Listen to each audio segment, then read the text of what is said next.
Hi, I'm Luke Clarkson from Lakota Central Elementary. Welcome to News 6. With today's first story, here's Aaron Weisenauer. When you watch a Western on television, you may wish you could have a wild horse. Now you can. Our first story today will let you visit with Cheryl Liskai and her wild horses right here at Lakota. Karen Crawford has a story.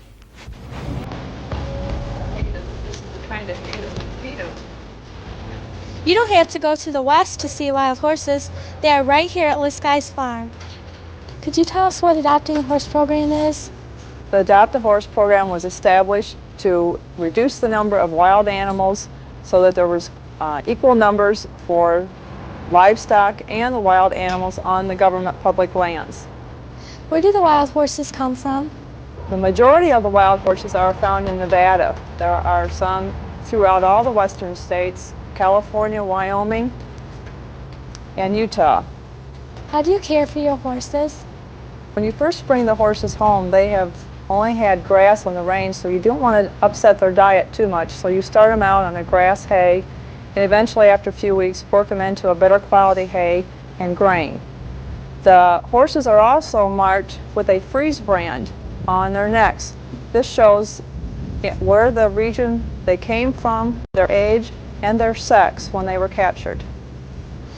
Could you tell us something you find rewarding about this program? The most rewarding thing is by taking a wild animal, turning its fear into trust, and having a friend forever.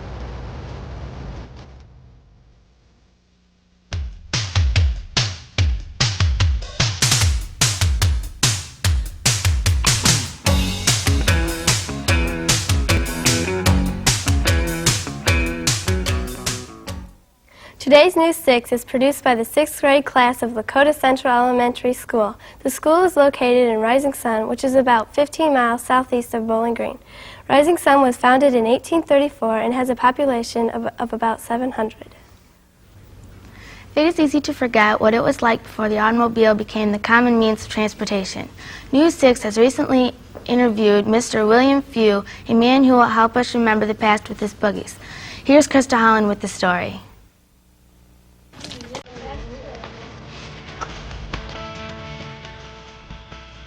Take a ride through the past with Bill Few's Buggies and Carts. How did you get interested in building buggies and carts? The first one I built was an Amish buggy. I bought a wrecked one. Met an Amishman in Bell Center. He helped me quite a bit on building it. Took me about a year to build the first Amish buggy. What is a buggy? It's a light, one-horse carriage. So transportation, and the Amish still use it today. Can you show us how you build your buggies? I have a pattern that I start with. I go out to Amish out east and get all the parts, the shafts, the wheels, the circle bar, springs. I get all the parts out there and then just come back and start assembling it. What do you do with your buggies and carts you build? Sold the first Amish buggy. I sold that, and then I sold a couple carts to an Amish fellow that I used to work for, and I've traded a couple.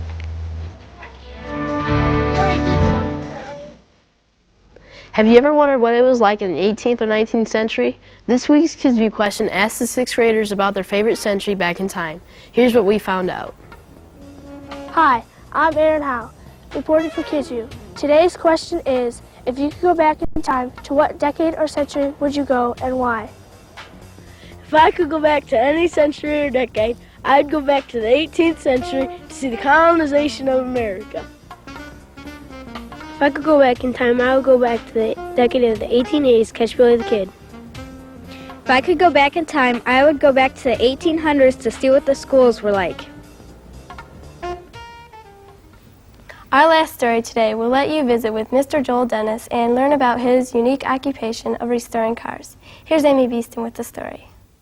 On a frame engine replaced. We just finished the...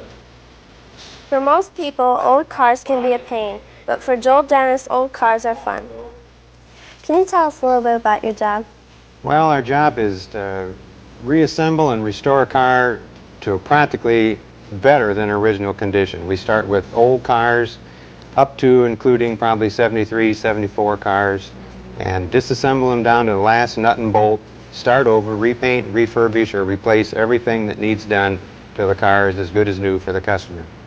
What are the steps that you go through in restoring a car?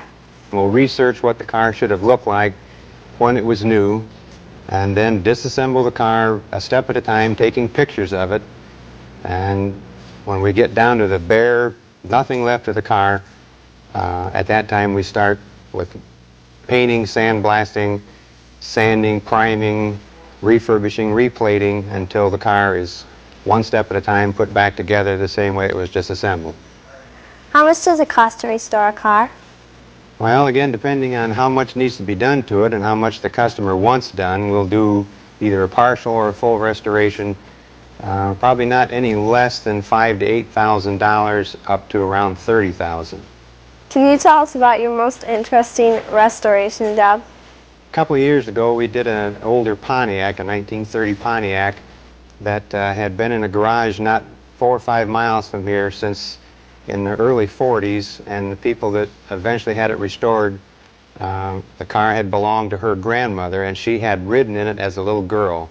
So it was pretty interesting to restore their car back to the way the woman remembered it as a little girl. That's all for this week's News 6. Thank you for tuning in. Join us next week when St. John's School visits News 6.